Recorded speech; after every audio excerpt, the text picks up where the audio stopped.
Es que eso nunca se me va a olvidar porque me sentí humillada. Él me preguntó que si yo todavía era virgen y me dijo, yo quiero ser el primero en desflorarte. Todo el tiempo me empezó como a presionar que tuviéramos sexo, o sea, para todo. Recuerdo que me sentía como un objeto nada más, o sea, me sentía como si fuera su muñeca. Él me decía que era mi obligación porque era su novia y que yo era básicamente de su propiedad, ¿no? 24 horas al día, 7 días a la semana, yo tengo que estar disponible cuando a él se le dé la gana, porque soy su novia. Y eso es lo que hacen las novias.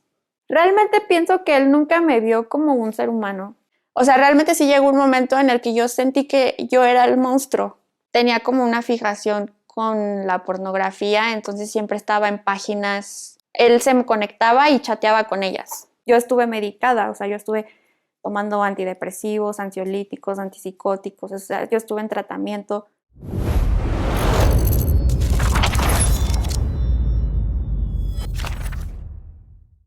Cuéntame, ¿cómo te llamas? ¿Cuántos años tienes y a qué te dedicas? Me llamo Rubí, tengo 27 años y soy arquitecta.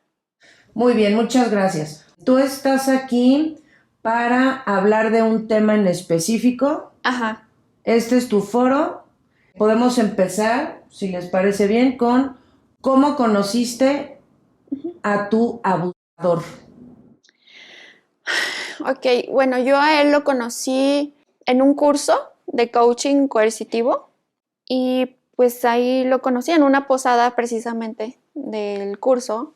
O sea, nos vimos, luego nos agregamos por redes sociales porque todos estábamos en un grupo, entonces yo pregunté sobre un evento, él respondió, me acordé del rostro de que lo había visto en esa posada y se me hizo fácil agregarlo, porque usualmente agregaba a los compañeros, y ya de ahí empezamos a platicar primero por Facebook, o sea, todo fue por Facebook. Bueno, como en ese tipo de eventos hacen graduaciones, cuando yo me gradué, lo invité, pero realmente lo invité sin expectativa, o sea, solo fue así como por educación, pues, y sí terminó yendo a la graduación, de hecho me sorprendió que fuera. Llevó un ramo de rosas, un globo de corazón. No recuerdo qué más llevó, pero a mí se me hizo como muy sorprendente porque dije, pues no lo conozco, ¿no? Realmente que habláramos por Facebook, pues no. No sé, aparte yo no estaba acostumbrada a eso, y entonces ¿Y habían hablado te había dicho me gustas o algo? no, de hecho lo que me llamó la atención con él fue que cuando empezamos a platicar, platicábamos como amigos. Éramos amigos, o sea, nunca me tiró la onda o me dijo algún comentario de qué guapa o me gustas, o sea, no, todo fue como amistad, así como conociéndonos y por eso cuando llegó a la graduación con las rosas y el globo, pues sí como que me saqué de onda. Pero ya después, en ese mismo día, él como que me invitó a salir, ¿no? Me dijo, después de aquí, ¿qué vas a hacer? Y yo me acuerdo pues, que yo le decía, pues voy a estar con mi familia, ¿no? Y ya. Entonces él me insistía mucho, pero como que yo no captaba que me estaba invitando a salir y al final le dije, no, pues voy a estar con mi familia. Entonces ya después ya me invitó a salir ahora sí, pues a una cita, ¿no? Fuimos a una plaza a comer. Pues cuando yo lo conocí, realmente no tenía experiencia en cuanto a novios. O sea, él fue mi primer novio, de hecho. Él era más grande que yo. Yo lo veía normal, ¿no? Lo veía como una persona pues educada, lo veía caballeroso, muy serio, muy tranquilo, pero nada más, o sea, nunca noté así como que nada extraño. Pues al principio cuando nos empezamos a conocer, era pues como muy atento, muy romántico, muy detallista, me compraba cosas, me llevaba a comer como mis lugares favoritos, o sea, no sé, como que se esforzó en conquistarme, aparte, curiosamente todos mis gustos eran los gustos de él, o sea, le gustaba la misma música, pues cosas que a mí me gustaban, películas, estética, cosas así como de moda, o sea, y pues yo también lo idealicé, la verdad es que, o sea, él fue mi primer pareja, mi primer novio formal. Yo antes tenía amigos y pretendientes, pero realmente no. Mi familia siempre ha sido muy sobreprotectora, entonces no me dejaban así como que salir mucho. ¿A qué le atribuyes que hayas estado con una persona así? ¿Sientes que tu vida te llevó ahí por algo? Sí, Platícanos. sé que tu infancia no es destino, pero sé que mi infancia influyó porque yo crecí en un pueblo, en un lugar que para empezar tenían una mentalidad muy retrógrada, entonces el tema de la educación sexual o todo lo que tenía que ver con sexualidad era tabú y estaba satanizado, ¿no? Entonces crecí en este pueblo, que estaban como no sé en qué año, no sé en qué época estaban estancados, y aparte estuve en un colegio de monjas. Entonces todo lo que tenía que ver con sexualidad era malo, era pecaminoso. O sea, yo a mis papás los quiero mucho, pero ellos eran muy sobreprotectores conmigo. Siempre fueron muy sobreprotectores, entonces, por ejemplo, yo recuerdo mucho que en la infancia, o sea, en mi niñez, yo no les podía hablar a otros niños, o sea, niños hombres me refiero. Sí podía tener amigas niñas, pero niños hombres no. Y si mi papá o mi mamá me veían hablando con un niño, me castigaban. Entonces, a los niños les tenía prohibido hablar. Y amigas, sí tuve amigas, pero tampoco era como que jugara con ellas o así, porque mis papás no me dejaban salir a fiestas. Por ejemplo, de que cuando eres chiquita que te dicen, ay, vamos a una pijamada o así, no me dejaban. O sea, realmente mis papás en mi infancia siempre fue como que yo enfocarme en la escuela, ir a concursos, porque yo siempre fui como una niña brillante, de buenas calificaciones, ir a concursos de oratoria, de lectura, olimpiadas del conocimiento, sacar 10 y ya eso era mi vida, mi infancia. No salía a jugar porque siempre tenía que estar estudiando. Y también era como la forma en la que yo podía tener, o sea, en la que yo obtenía aprobación de mi papá, que es mi padrastro, pero yo sentía que esa era la forma en la que él me amaba, ¿no? Si yo era una niña excelente, él me volteaba a ver y él me quería. O sea, yo sentía que era la forma en la que yo podía obtener su amor, porque cuando si sacaba un 9.9 no era suficiente, me tenía que esforzar en sacar un 10. Y cuando yo sacaba el primer lugar en los concursos, en las olimpiadas, a nivel estatal y todo eso, pues mi papá o mi padrastro siempre se paraba y aplaudía y gritaba y me echaba porras. Entonces, como que yo sentí que solamente por eso era valiosa. A mi mamá, por ejemplo, yo la quiero mucho ahorita y ya tenemos una buena relación. Pero en mi infancia yo recuerdo que yo le tenía miedo. Yo tengo un recuerdo de ella distante y frío, porque mi mamá pues no me abrazaba, no era cariñosa, me daba miedo. O sea, me regañaba por todo. Y crecí también con esta presión como de que tenía que ser perfecta, ¿no? Tenía que ser la mejor de la escuela, me tenía que vestir bien, me tenía que peinar bien. A mi mamá siempre le importó el qué dirán los vecinos o la gente. Entonces yo siempre tenía que ser perfecta. Entonces, por ejemplo, con mi hermano mayor, él siempre me molestó, ¿no? O sea, él siempre se burlaba de mí, me decía que era una estúpida, que era una idiota, me pegaba, o sea, me daba patadas, me cacheteaba, pero sí recuerdo que yo decía, ¿por qué mi mamá no me defiende? Nunca, o sea, no tengo un recuerdo de mi mamá defendiéndome, de decirle a mi hermano, ¿por qué le estás pegando? No le pegues, o sea, no. Mi papá pues tampoco porque hasta cierto punto él era el consentido porque era el único varón. Yo tenía la atención de mi papá solo cuando tenía buenas calificaciones o cuando iba a concursos. Pero de ahí en fuera, aunque mi hermano no, digamos, no fuera excelente o se fuera de fiesta o lo que él tuviera que hacer, pues era el consentido de mi papá, porque era hombre. Ya después cuando mi papá, bueno, yo sentía esa conexión mucho con mi papá, ya cuando se fue a trabajar a Estados Unidos, yo sí recuerdo que me dolió mucho porque sentí que estaba sola, que estaba desprotegida. Yo recuerdo que envidiaba a otras niñas que sí tenían a su papá, porque para mí mi papá representaba protección, seguridad. Y cuando se fue, yo perdí eso. Se fue cuando yo tenía 13 años o 12, no recuerdo bien. Pero a partir de que él se fue, mi mamá empezó a ser muy, si ya era controladora y perfeccionista, como que empezó a hacer más. Entonces yo no tenía privacidad, leía mis diarios, quería controlar todo lo que yo hacía, qué música escuchaba. eh, o sea, por ejemplo, en esa época yo empecé a escuchar un poco más de rock o de grunge y ella decía que eso estaba mal.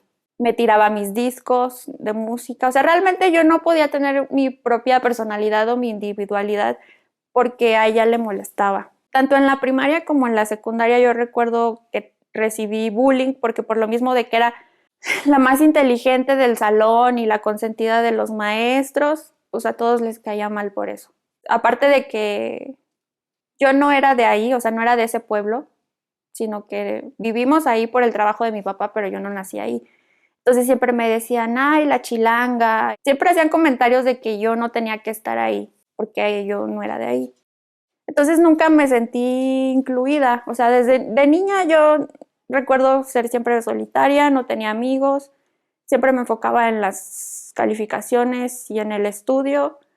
Nunca sentí que formara parte de, ni de mis amigos, ni de la comunidad, ni de la escuela, o sea, nada. Siempre me sentía excluida. Ya en la secundaria pues sí recibí bullying más intenso, porque ya era una secundaria pública, porque yo misma me quise salir del colegio de monjas, porque si por mis papás hubiera sido, hubiera estudiado ahí hasta la prepa. Y yo era como mi forma de querer conocer algo más diferente, ¿no? Entonces ya en la escuela pública me discriminaban porque decían, es que tú eres la monja, porque usábamos las faldas debajo de la rodilla, porque no decía groserías. Entonces en ese pueblo, a la gente que va al colegio de monjas, lo tienen muy estigmatizado como que es la gente de dinero, la gente bien, la gente fresa. Entonces a mí me discriminaban por eso, porque solamente los que tenían dinero podían ir en un colegio de monjas, los demás no. Entonces a mí me decían, ¿y tú qué haces aquí? Si tú eres fresa, si no sé qué. Entonces, igual, o sea, en ningún lado encajaba. Entonces ya en la secundaria, pues sí, yo traté como de encajar, tratando ya de reprobar materias, de sabotear la escuela a propósito como para ser normal, ¿no? Pero de todas formas, por una u otra cosa siempre me criticaron, ¿no? O sea, siempre, nunca fui suficiente. Si estaba en la escolta, se burlaban de mí, me aventaban cosas, hacían su concurso ese de candidata a reina. De los días del estudiante escogían a una chica como que representara al salón. Y recuerdo que a mí me escogieron en segundo de secundaria para que yo representara a mi salón. Y pasas por una tarima como modelando, ¿no? Con tus zapatillas, tu vestido, tu corona, como si fuera un concurso de belleza. Y yo recuerdo que yo dije, ay, qué padre que me escogieron, o sea, eso significa que a lo mejor ya me están queriendo o ya les estoy cayendo bien, no sé. Yo pensé ingenuamente que era por eso. Y ya cuando fue mi turno, pues toda la secundaria me empezó a abuchear y me empezaron a gritar de cosas, pero para mí fue un momento muy largo. Mientras caminaba, los que se supone que me estaban apoyando de mi salón, igual me empezaron a insultar y a decir, es que eso nunca se me va a olvidar porque me sentí humillada a nivel público. Y yo nunca entendí por qué les caí mal. Cuando ya terminó lo de la secundaria, para mí fue un alivio porque dije, ya me voy a poder ir de aquí. Yo ya me quería ir de ahí. Mi plan era venirme acá a la Ciudad de México, estudiar la prepa y entrar a la UNAM. Entonces realmente yo me fui de ese pueblo como huyendo, ¿no? Entonces cuando me vine para acá, pues sentí hasta cierto punto un alivio, ¿no? ¿Te parece bien, Ruby, si ahora nos cuentas de qué formas te manipulaba? Sus manipulaciones empezaron a ser sutiles, ¿no?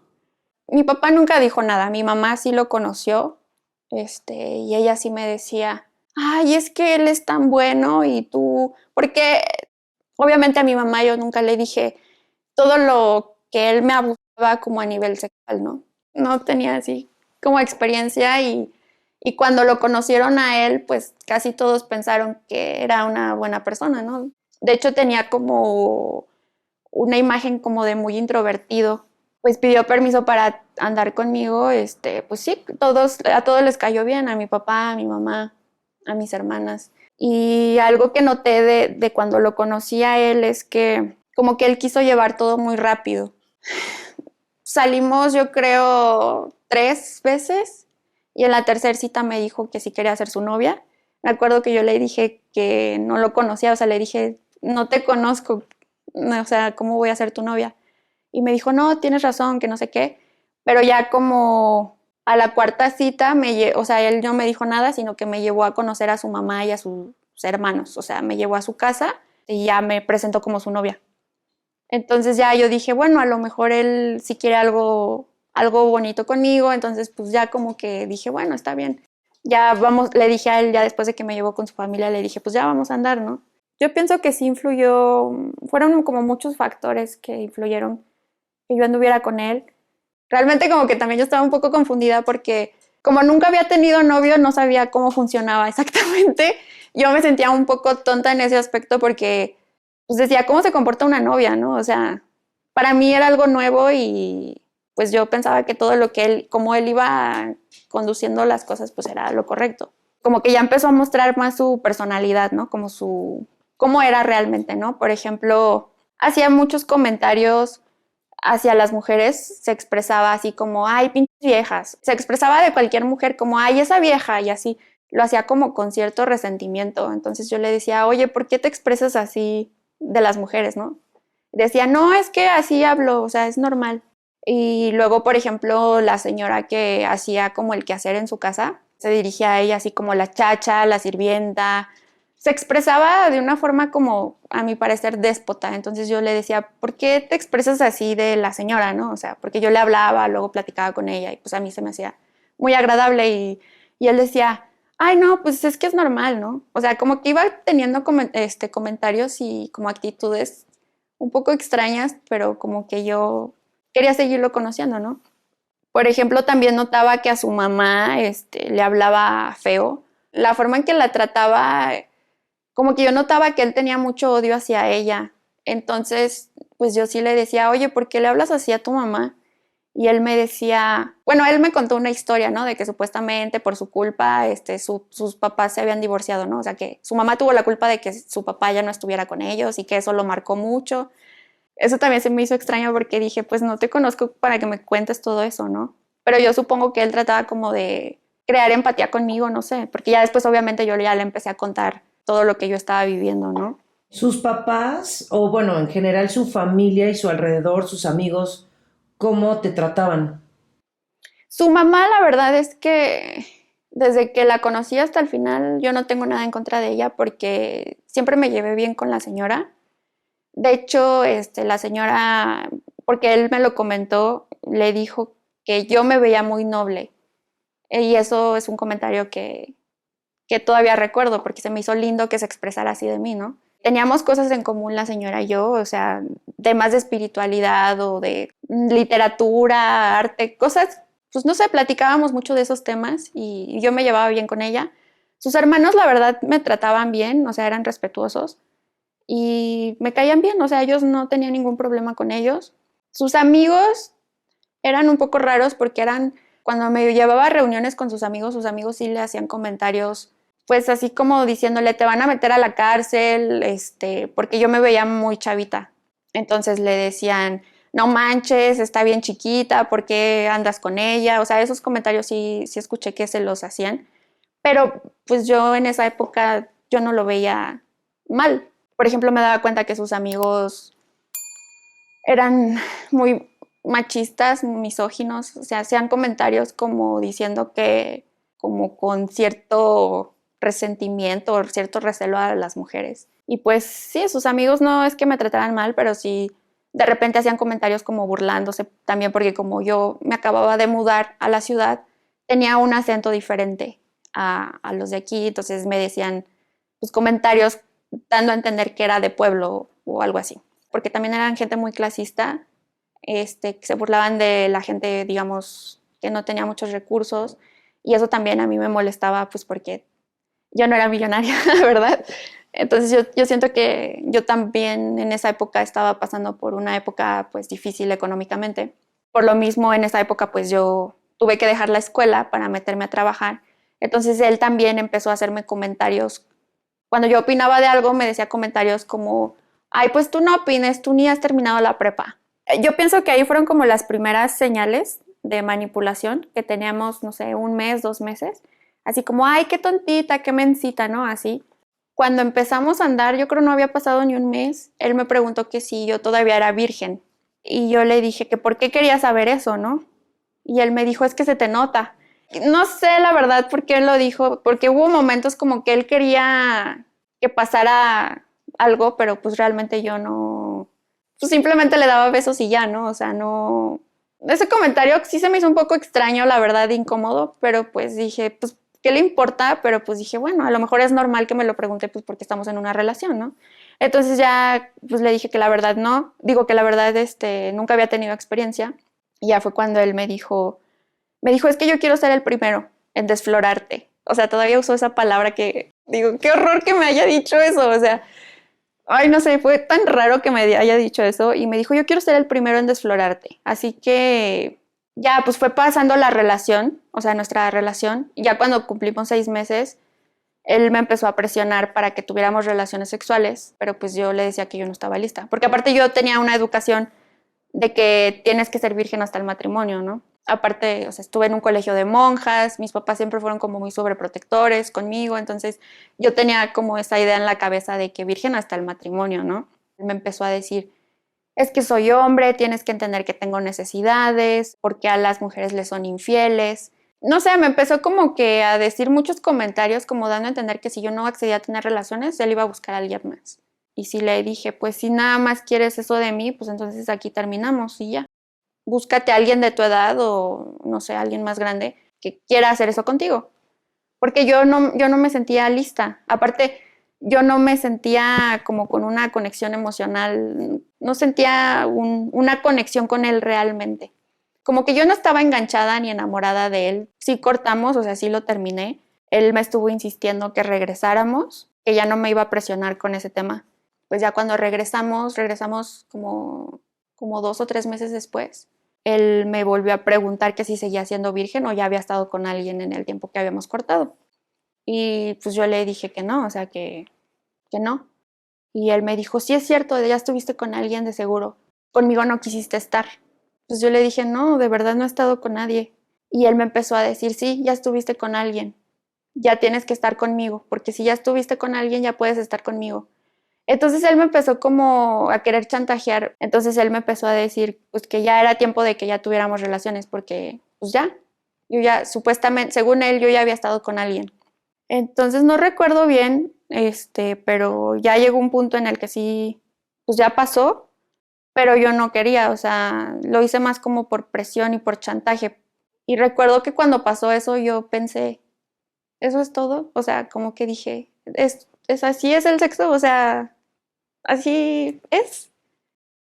Se me hizo como que burdo, no sé. O a lo mejor sí es normal acceder a tener relaciones sexuales aunque no quiera, es mi obligación, ¿no? Pero sí me sentí mal porque yo no quería hacerlo y yo tenía metida la idea en la cabeza de que la virginidad es importante en una mujer, porque así me educaron, estuve en un colegio de monjas, eso yo lo tenía muy arraigado, entonces cuando pasó eso yo recuerdo que me sentía mal conmigo, porque era como si ya no fuera valiosa, porque ya lo había perdido.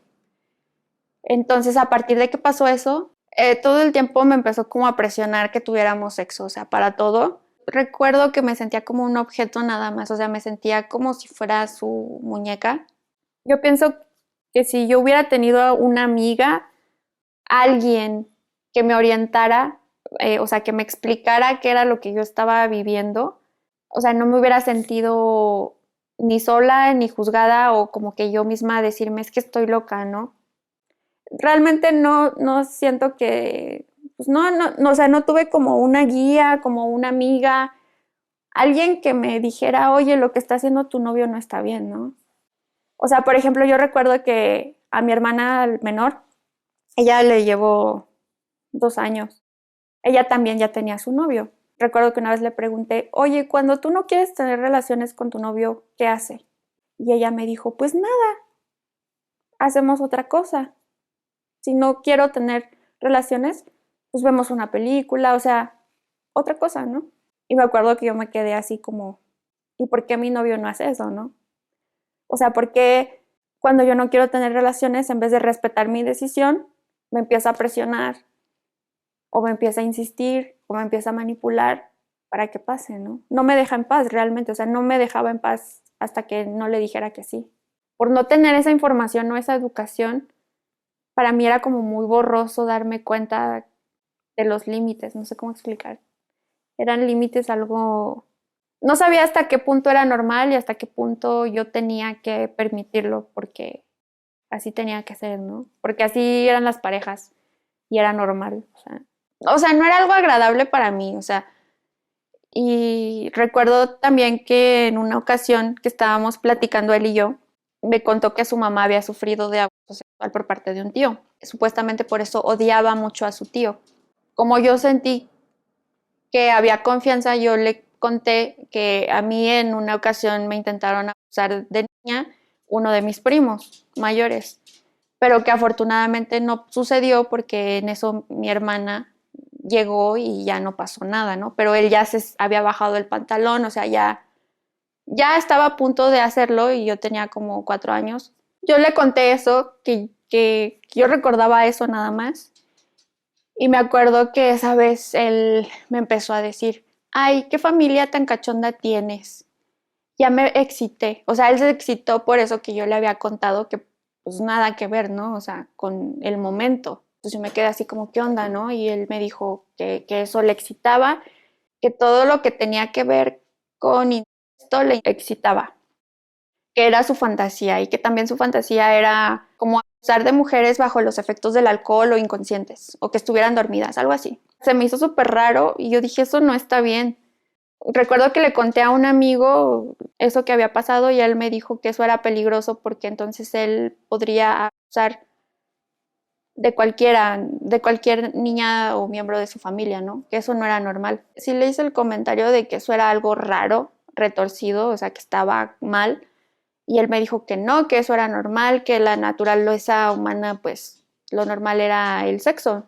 Sí recuerdo que cuando yo no quería tener relaciones, él me decía que era mi obligación porque era su novia y que yo era básicamente de su propiedad, ¿no? Entonces yo tenía que complacerlo las 24 horas, eso me acuerdo mucho que lo decía. 24 horas al día, 7 días a la semana, yo tengo que estar disponible cuando a él se le dé la gana, porque soy su novia. Y eso es lo que hacen las novias. Eso no se me olvida. Ya después cuando empezó lo del tema, digamos, cuando ya me empezó como a coercionar sexualmente, pues sí hacía comentarios como, pues si no quieres tener relaciones conmigo, voy a buscar quien sí quiera. O me decía, pues si no quieres, te voy a ser infiel con mi ex o con cualquier otra mujer que quiera, ¿no? También cuando no quería tener relaciones con él, se enojaba, me hacía la ley del hielo, me dejaba de hablar hasta que yo accediera. Él me decía, si quieres, no te hagas. Yo sé que te gusta, ya no te resistas. Cuando ya estaba como forzando y que yo lo alejaba, me decía, deja de poner resistencia porque si sigues poniendo resistencia te va a doler más. Mejor, flojita y cooperando. Déjate llevar, si quieres. Y la verdad es que ya llegó un punto en el que cuando teníamos relaciones sexuales, que hoy entiendo que en realidad eran violaciones, como que ya llegó un punto en el que yo me desconectaba, o sea, yo no estaba presente en ese momento. Mi cuerpo estaba presente, pero ya mi cabeza estaba como en otro lado. Y él siempre me hacía el comentario de que es que tú no estás aquí, tienes un problema, porque siempre que tenemos relaciones, está tu cuerpo, pero tu mente, tu cabeza está en otro lado, como si no estuvieras. Por ejemplo, ayer un amigo me preguntó qué se sentía, o sea, que las mujeres, qué sentíamos al tener un orgasmo, ¿no? Entonces, pues yo me quedé así como de que, pues es que yo no sé. Las dos únicas ocasiones, porque fueron dos, que yo iba a tener un orgasmo o eso sentí con este ex, él me tapó la boca y me dijo, cállate. Y pues obviamente ya no tuve nada, ¿verdad? Porque que te hagan eso en un momento así es, qué pedo, ¿no? O sea, entonces las dos únicas veces que supuestamente yo iba a tener un orgasmo, o sea, él me tapó así la boca y me dijo, cállate. De las veces que tuvimos relaciones, como que yo, cuando intento recordar qué pasó, tengo como una nube gris en la cabeza. Muchas veces, bueno, ya cuando avanzó la relación, sí recuerdo que yo le decía que por qué tenía sexo conmigo si yo no quería, que eso era violación, y él me decía que no, que eso no era violación porque yo siempre había querido estar con él y que nunca le había dicho que no. Pues sí, por ejemplo, si él me tocaba o algo, ya con el simple hecho de que ya me había mojado, ya eso significaba que sí, pero la verdad es que no, o sea, no, realmente no quería, era como una reacción aparte, ¿no? Se expresaba, por ejemplo, de otras mujeres, si se vestían con minifalda, con vestido, ay, esa vieja es una puta o es una gol, tú no te vistas así. O por ejemplo, cuando me compraba algo, o sea, cuando me compraba un regalo o lo que fuera, no sé, una blusa, lo que fuera, me decía, ¿y cómo me lo vas a pagar después? Entonces me hacía sentir que yo estaba en deuda. Sí recuerdo mucho esa sensación o sentimiento de que yo me sentía en deuda, porque él se pintaba como si fuera mi salvador o no sé, como si él me diera mucho, como si él hiciera muchas cosas por mí y de alguna forma yo se lo tenía que pagar. ¿Se comportaba diferente contigo a solas que cuando estaba con personas, es decir, su familia, sus amigos? ¿Qué tan diferente era? Por ejemplo, con sus amigos y con su familia, él se portaba así como que súper educado, súper caballeroso, súper atento. Era como, por ejemplo, a sus tías o a sus amigas, ¿qué quieres? ¿Qué necesitas? Te traigo esto. Les llevaba, por ejemplo, cuando íbamos a una reunión, una botella de vino. O sea, era muy espléndido o generoso, ¿no? Muy educado, muy amable, acomedido. La gente que nos conoció como pareja me decían, es que él es muy tierno, ¿no? O sea, él tenía un apodo, pero era un apodo como dando a entender que era muy tierno, ¿no? Y cuando estaba conmigo a solas no era así, o sea, ya cuando estábamos él y yo, era una persona súper déspota, súper mamón, hacía comentarios clasistas, hacía comentarios machistas, siempre se expresaba mal de todo el mundo, o sea, era muy criticón, hablaba mal de la gente, o sea, hablaba mal de sus amigos, de sus amigas, era como muy doble cara. Sí hacía comentarios, por ejemplo, de la gente, no sé, que tiene obesidad o que tiene una discapacidad, siempre hacía comentarios como burlándose de ese tipo de personas y todo lo justificaba con, ay, es que yo tengo humor negro y tú no sabes lo que es eso. Porque yo siempre le decía, es que no me gusta la forma en que te expresas, aunque sea un chiste, no, eso ni siquiera tiene gracia, ¿no? O sea, a mí no me causaba gracia que se burlara de gente discapacitada o de enfermedades, cosas así, no le encontraba yo la gracia. Y él siempre me decía, es que tú estás amargada, por eso no te da risa. Por ejemplo, él me trataba desde que empezamos a andar hasta el último día, como yo era más chica que él, siempre me decía, ¿tú qué chavita? Así como diciendo, siempre recuerdo que esa palabra chavita no la sentía agradable porque me hacía sentir como si me dijera p***, ¿no? Casi, casi. Me decía, es que yo te tengo que proteger porque tú eres muy tonta y eres muy ingenua. Entonces él me decía que cuando él me decía algo era por mi bien, ¿no? Era porque yo te quiero proteger y no quiero que otros te manipulen. Me dijo, si tú anduvieras con otro tipo, ya te hubiera manipulado, pero yo no, yo porque te quiero. Es que yo soy muy sobreprotector contigo, porque no quiero que te pase nada. Por eso soy controlador, pero no es que sea celoso, no es que sea, no sé, X. Ahora que lo veo, digo, wow, qué cínico, ¿no? Algo que recuerdo mucho es que para todo lo que él hacía es porque yo lo había provocado. Me decía, es que ya ves lo que me haces hacer, es que tú me provocaste.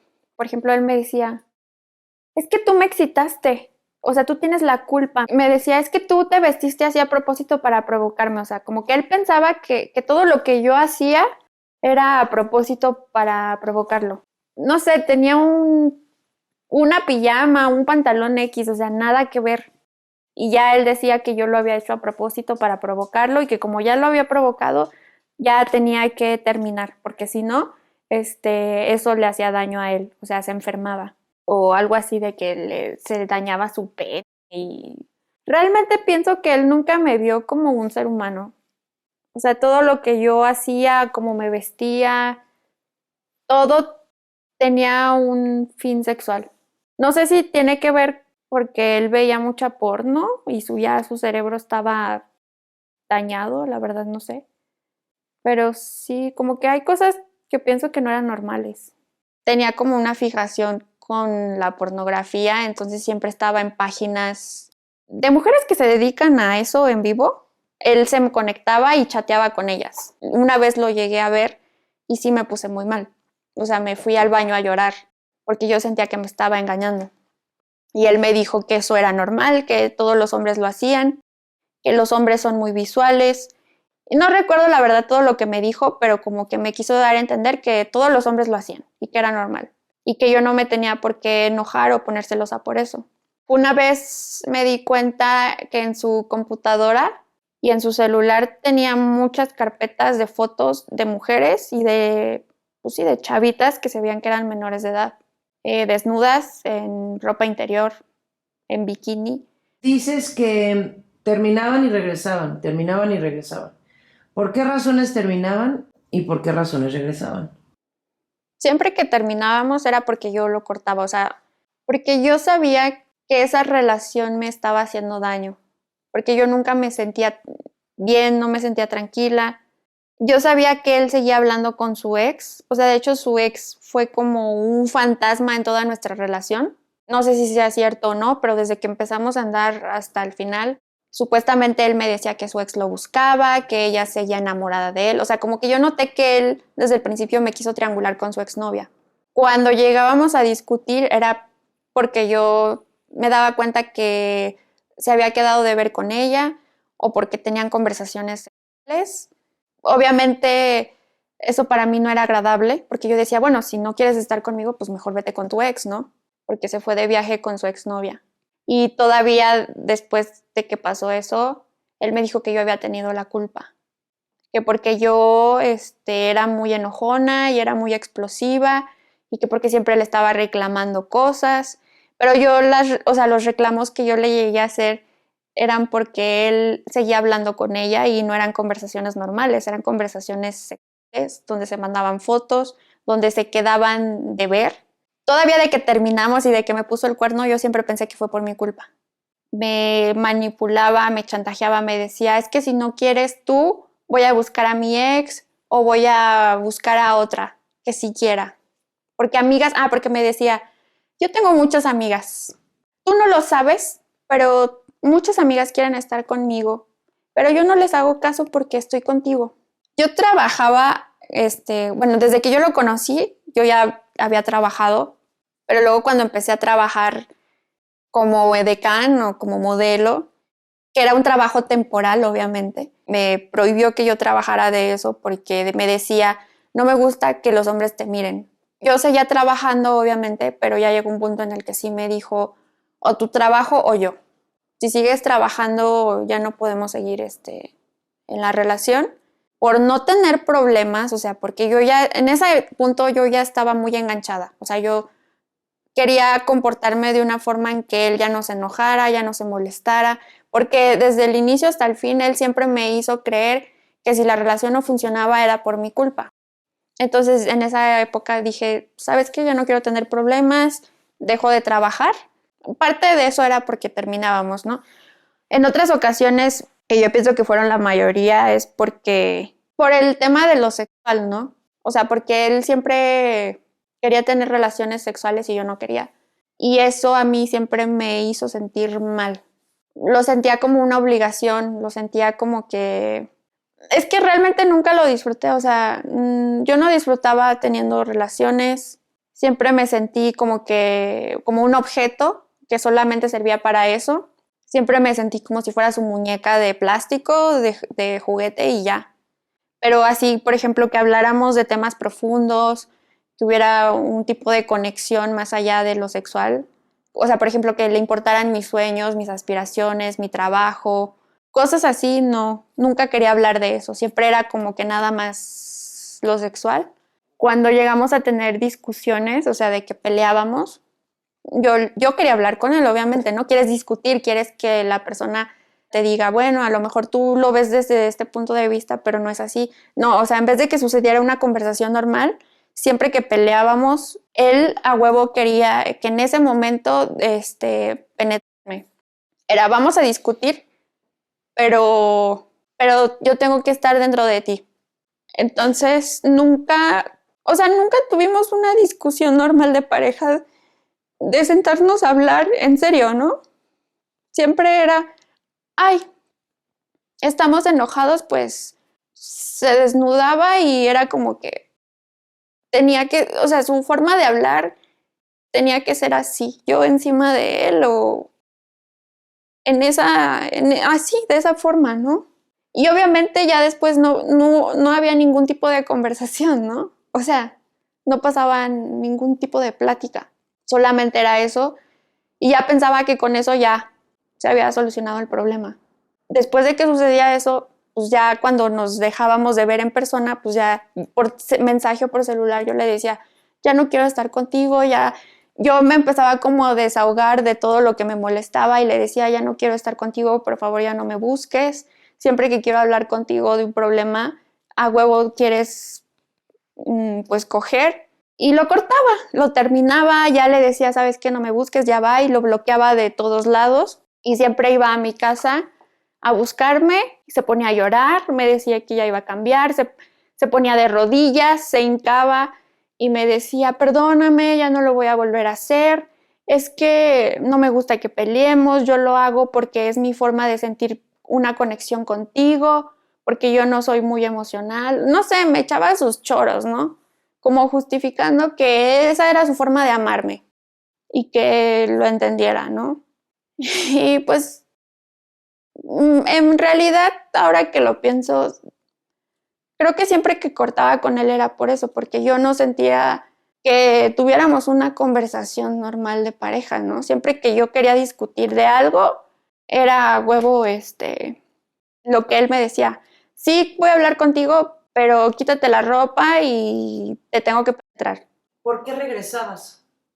Regresaba, yo sí soy consciente de que yo no lo quería, o sea, realmente creo que mi sentimiento hacia él no era amor, era un poco de lástima, o bueno, eso es lo que yo pensaba. Cuando él se ponía a llorar y se hincaba de rodillas y obviamente me decía, es que todo lo que hemos creado juntos, nadie te va a querer como yo, nadie te va a aguantar lo que yo te he aguantado, tú eres insoportable, ningún hombre te va a querer porque nada más te van a conocer y te van a mandar a la fregada. Y siempre él se hacía la víctima como si él me hubiera aguantado que yo era explosiva o que yo era intensa. Me decía luego que era muy intensa, que era muy explosiva, que era muy impulsiva. Cuando me decía que era impulsiva era porque siempre yo le decía, es que ya no quiero estar contigo, ya terminamos, ¿no? Entonces él decía que yo tomaba la decisión de cortar por impulso, no porque lo pensara.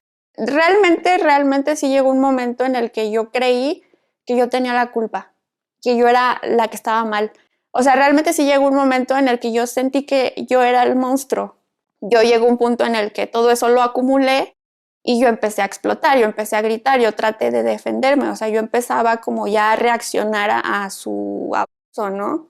No me iba a quedar toda la vida callada. O sea, sí llegó un momento en el que yo ya pues, me empezaba como a defender y ese tipo de defensa era lo que él decía que yo estaba mal, porque yo pienso que él quería que todo el tiempo fuera sumisa y pues llegó un momento en el que yo ya no fui sumisa, yo ya no me quedé callada, o sea, yo ya llegó un punto en el que yo le empecé a decir, es que lo que tú haces se llama violación. ¿Y él qué te respondía? Que no eras, me decía, estás loca, estás enferma. Se enojaba, o sea, pero se enojaba de una forma iracunda él. Me decía, estás mal, eres una mentirosa, eres una enferma. Tú sí quisiste, nunca me dijiste que no. ¿Qué tienes que decirle a la gente que piensa igual que él? Que como no dices que no, entonces es consensuado. Pues que si piensan igual que él, pues entonces son unos violadores. que están igual de enfermos. Porque no es que yo le dijera que sí. Cuando yo empecé a andar con otra persona, él me empezó como a insultar, o sea, él me empezó a hostigar por llamadas y por mensajes, diciéndome que que era una zorra, que era una golf.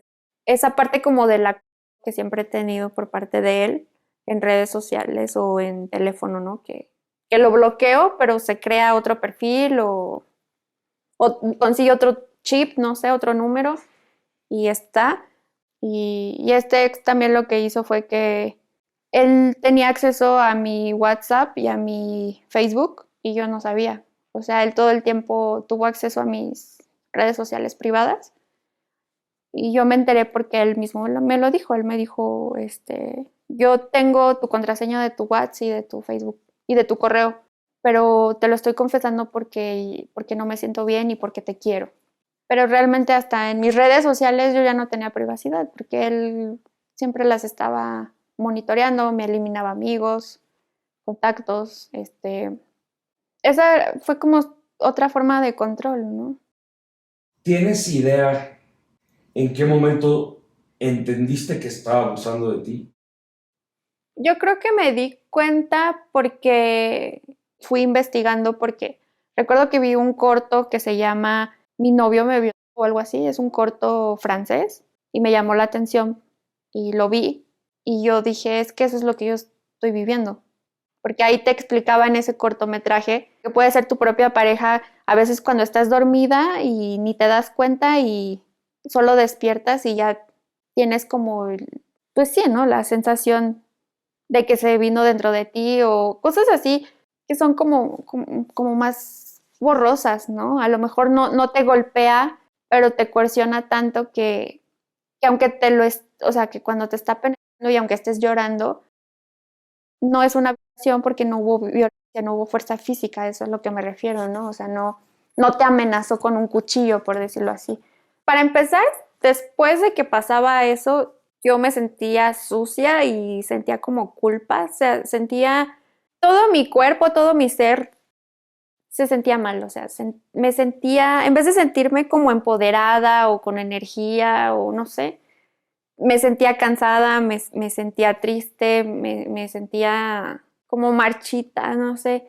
Y también porque a nivel físico, por ejemplo, yo nunca tuve ningún tipo de cólico, jamás. Yo no sabía qué eran los cólicos porque sí tenía mi regla y todo, pero para mí era normal, o sea, era como normal. Y desde que empecé con este tipo, empecé a tener cólicos y yo pienso que de alguna forma era mi cuerpo como diciéndome algo, ¿no? Empecé a tener cólicos fuertes a un punto en el que no me podía levantar de la cama, o sea, eran dolores horribles. Empecé a tener, por ejemplo, una menstruación, no sé, a veces me duraba hasta 2 semanas. Empecé a tener muy seguido infecciones urinarias y como que yo pienso que, aunque yo le dijera que no, a él no le importaba, o sea, como que yo pienso que mi propio cuerpo lo empezó a hacer, porque por ejemplo, cuando tenía las infecciones, como tomaba medicamento, era como de, pues no podemos tener relaciones porque estoy tomando medicamento, ¿no? Y era la única forma en la que él, pues ya no me insistía. O por ejemplo, cuando estaba menstruando, como a él le daba asco, pues no se me acercaba, ¿no? Como que esas eran mis formas en las que yo podía justificar que no podía. Porque sí llegó un momento en el que, aunque yo le dijera que no quería, bla, bla, bla, no le importaba. Entonces, sí siento que llegó un momento en el que mi cuerpo me empezó mi cuerpo me empezó a proteger. ¿Podrías decir, Rubí, que ese corto fue el que te hizo darte cuenta, ese cortometraje fue el que te hizo darte cuenta al 100%, percatarte de la situación? Sí, yo pienso que sí fue ese corto, porque yo ya sabía que algo estaba mal porque yo no me sentía bien, yo no lo disfrutaba y porque pues, realmente cuando pasaba yo ya no estaba ni siquiera ahí. Ese cortometraje me hizo como que darme cuenta que eso tiene un nombre, o sea, que eso se llama violación, así sea tu pareja. Ya después de eso como que intenté buscar información en internet, pero casi nadie habla de ese tema. Yo recuerdo que en esa época yo no decía como tal es una violación, porque todavía no lo asimilaba, pero sí, yo lo que sí decía o lo que sí sentía es que yo sentía una herida. Yo me sentía herida. Yo decía, es que tengo heridas sexuales, porque a veces sí, o sea, sí era literal de que, por ejemplo, me lastimaba y sangraba y me dolía, o sea, como que a nivel físico sí hubo ocasiones donde me lastimó físicamente, de que me sacó sangre y me dolía y cosas así, pero yo lo sentía más como a un nivel del alma, ¿no? O sea, como que mi alma me decía, es que yo tengo una herida. Yo tengo 4 años sin pareja, porque no quiero pues, tener otra relación hasta que yo no sane por completo, ¿no? Y porque también yo sé que el tema sexual pues no tiene por qué ser algo feo, ¿no?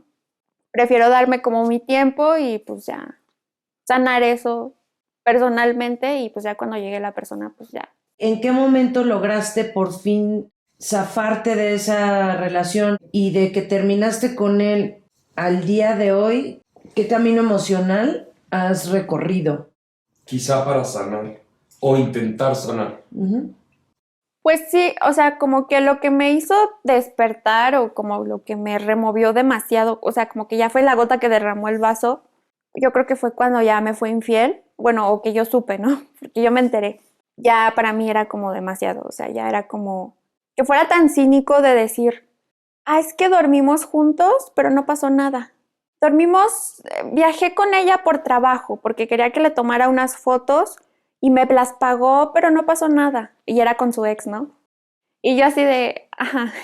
Y también recuerdo que cuando le reclamé de eso, él me dijo, pues piensa lo que quieras, estás loca. Mi conciencia está tranquila.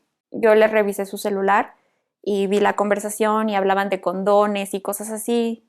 La verdad ni me acuerdo, pero dije, pues sí pasó, ¿no? Entonces ya cuando pasó eso, sí le dije, ¿sabes qué? Ya no quiero estar contigo, o sea, ya jamás. Terminamos, empecé a ir a ceremonias de medicinas ancestrales, ayahuasca, bufo alvarius. Y sí recuerdo que en una ceremonia de ayahuasca yo me vi a mí misma acostada con él y él era como un gusano, como un insecto asqueroso que estaba encima de mí. Y esa visión para mí fue como muy impactante porque dije, es que él es eso, ese gusano, esa asquerosidad que yo vi, es eso. Como que se me quedó tan grabada esa imagen que yo dije, es que no voy a regresar a lo mismo. Pero dije, yo no quiero eso. Y dije, es que si yo sigo con él nunca va a cambiar nada, siempre va a ser igual, siempre va a ser lo mismo, lo mismo, lo mismo. Para la gente que no sepa, TLP es trastorno límite de la personalidad. Uh-huh. Yo sabía que había algo que no era normal en mí y ya después cuando empecé a investigar todo eso y que vi lo del TLP y ni siquiera recuerdo cómo llegué a eso, como que mi mentalidad no era muy adulta, no sé cómo explicar. Todavía era muy inmadura mi mente, entonces eso me llevaba a pesar de todo lo que me había pasado, seguía confiando en las personas así sin conocerlas, ¿no? O sea, les abría mi corazón. Creo que eso es como parte del TLP. Ya después investigué y empecé a sospechar que tenía TLP, porque en realidad el diagnóstico de TLP me enteré hasta hace muy poco tiempo, ¿no? Hace yo creo como 2 años, pero en realidad toda mi vida viví con eso. Y eso me hizo darme cuenta que inconscientemente atraía personalidades como muy similares que eran muy manipuladoras, que me querían hacer daño o que de alguna u otra forma se querían aprovechar de mí, ¿no? O a lo mejor no en lo sexual, sino de otras formas, ¿no? Económico, mental, etcétera. Entonces, creo que eso fue lo que me llevó a buscar ayuda, o sea, porque empecé a buscar terapia cognitiva conductual. Por lo mismo de que yo no sabía que tenía TLP, hice lo de las ceremonias ancestrales. Pero resulta que tuve un brote psicótico, creo que duró como 16 horas. Creo que lo que me empezó como a preocupar fue que tenía ataques de ansiedad, en las noches tenía muchas pesadillas y durante el día tenía como despersonalización, o sea, a veces me sentía que no era real, sino que estaba como en un sueño. Y sí llegó un momento en el que empecé a tener tantos síntomas de eso que yo sentía que ya estaba loca, o sea, yo decía, es que ya me quedé en el viaje o ya me quedé loca, ya, como que yo dije, ya, o sea, como que yo sentía que había algo extraño, entonces eso también me hizo parar con las medicinas ancestrales y decir, es que sí sanan y sí ayudan, pero no es todo. Lo de las medicinas ancestrales, o sea, no es un juego, no todas las personas son compatibles, no son candidatos para este tipo de ceremonias, porque si no les puede detonar un brote psicótico, una psicosis, esquizofrenia, o sea, si ya tienen antecedentes o ciertos genes que les pueden, si estás predispuesto genéticamente, pues te lo detonan, ¿no? Y luego por eso la gente anda diciendo, es que se quedó en el viaje o es que la ayahuasca es mala. Yo sinceramente pienso que no es que sean malas, o sea, sí, yo pienso que sí te sanan, pero no todo el mundo requiere de esa sanación.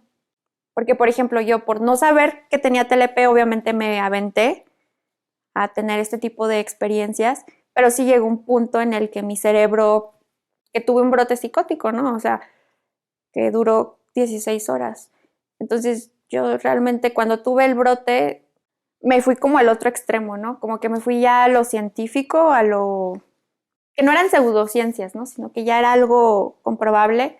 Entonces busqué ayuda con una persona que se especializa en terapia cognitiva conductual y que también se especializa en la alimentación, porque pues ese siempre ha sido como mi issue, ¿no? O sea, siempre, en realidad, yo pienso que los trastornos alimenticios no es que se te curen, sino que lo vas cambiando, ¿no? Porque, por ejemplo, ya después yo me hice vegetariana, luego me hice vegana, pero así a un extremo, bueno, es que parte de lo que es el TLP eres muy extremista en lo que haces, ¿no?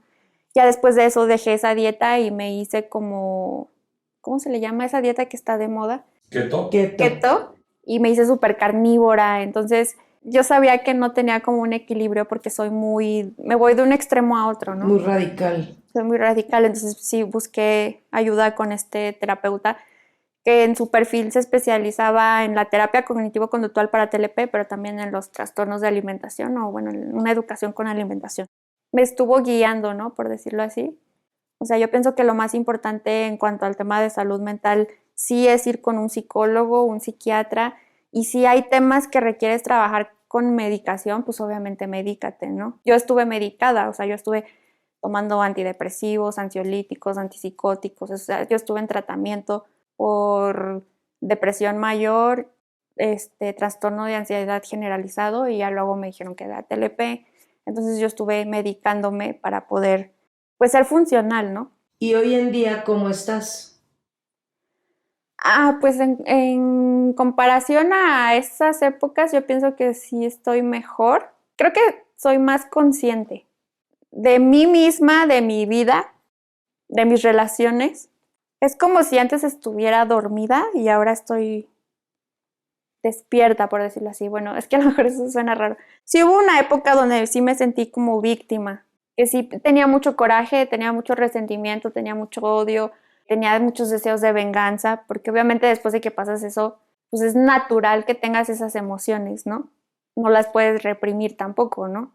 Pero sí también llegó un momento donde dije, no puedo seguir viviendo con esto porque yo estoy estancándome, o sea, estoy estancando mi vida, mi progreso, mis sueños, mis metas.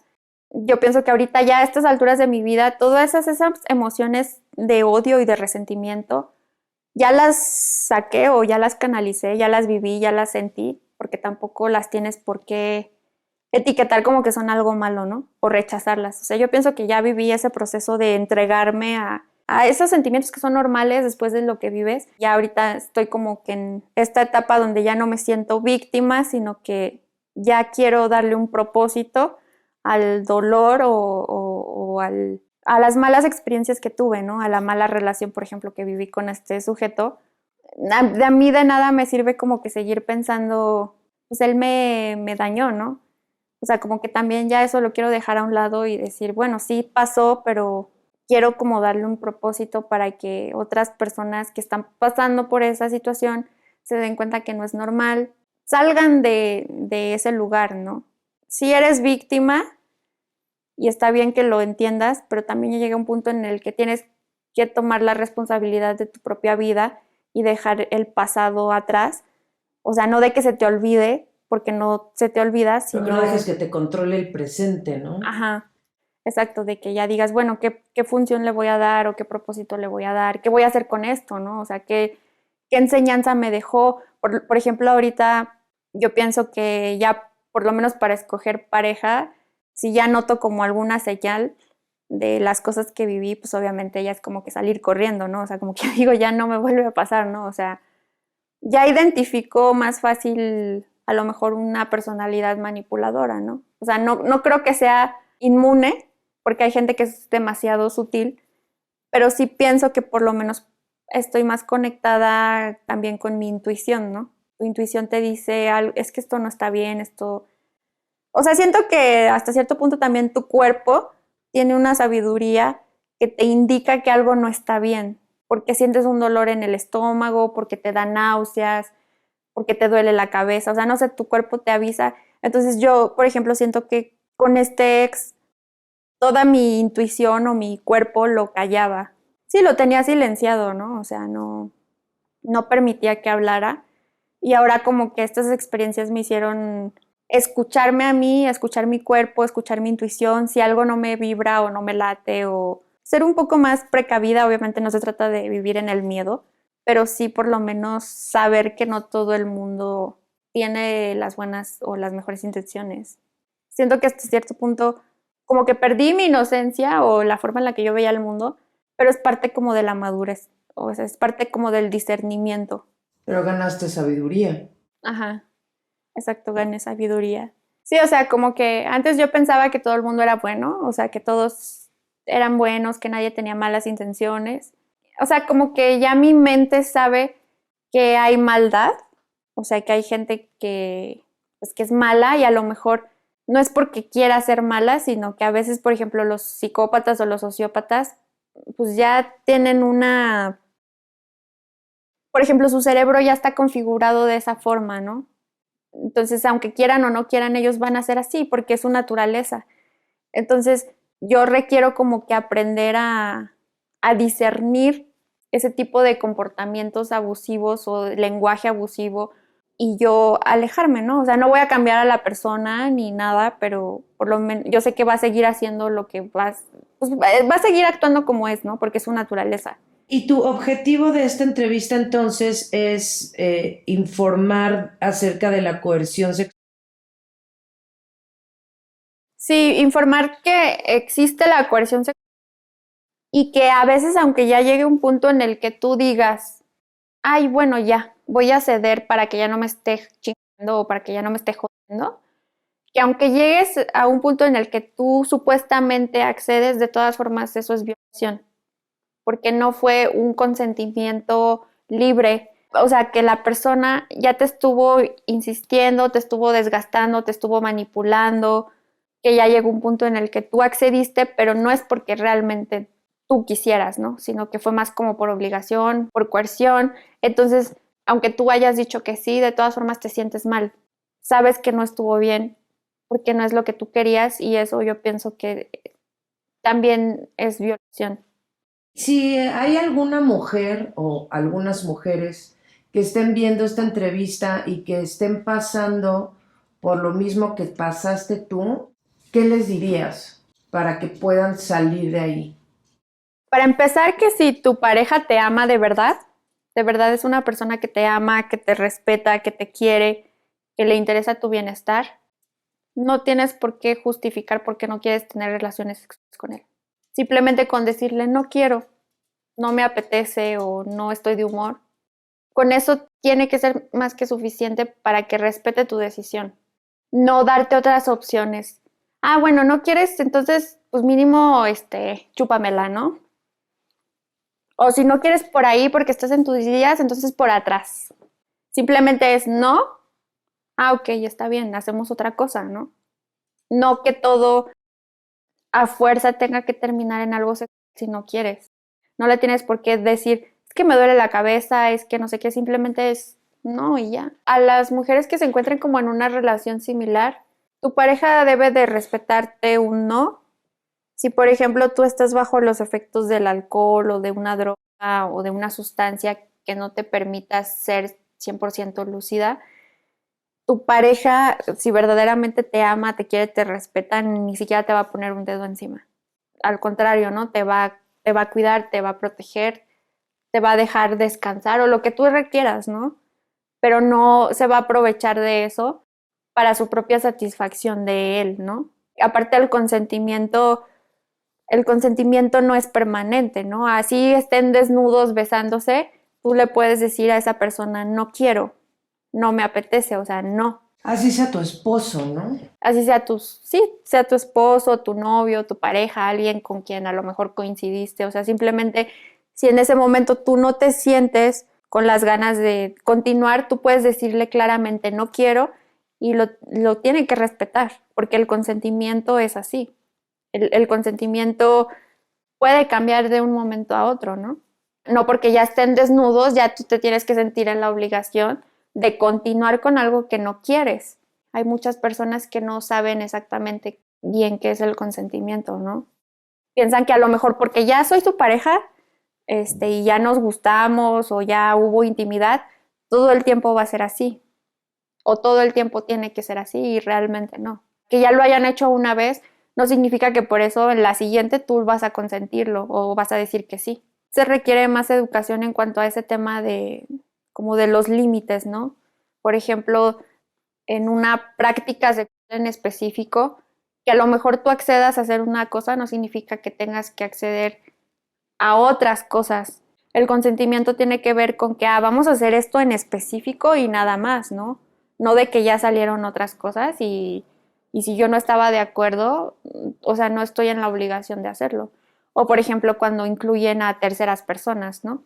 Que traen a alguien más y no te avisan o no te preguntan, o sea, eso también eso no es consentimiento, ¿no?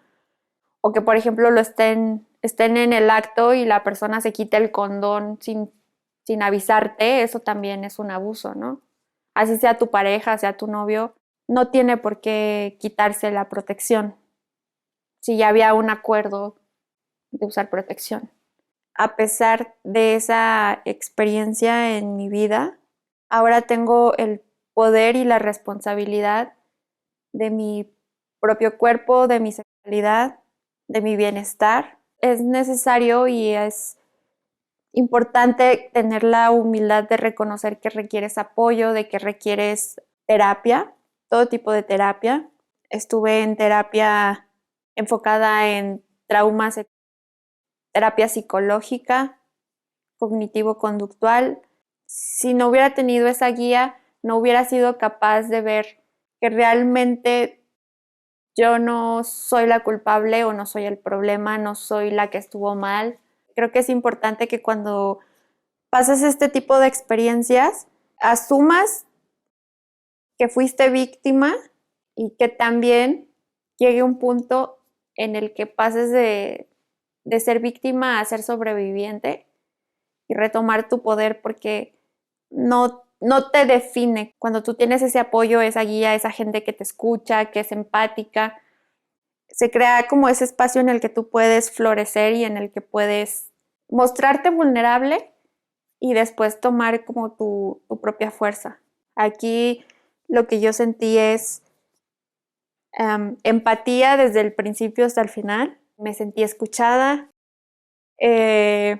Todavía requiero como resolver en mí misma esta parte porque yo misma me sigo como juzgando y culpando. Eso es algo que sé que requiero trabajar en mí, pero yo sé que aunque yo me juzgue y yo me culpe o yo me etiquete, ustedes, o bueno, este espacio no lo está haciendo de la forma en la que yo lo hago conmigo, ¿no? Agradezco que puedan mostrarme eso, ¿no? Soy Rubí, soy sobreviviente de abuso y violencia sexual en pareja y a pesar de eso sé que te marca, pero tú puedes continuar, o sea, crear un futuro o una vida distinta, ¿no? No por lo que ya viviste se tiene que repetir hasta la eternidad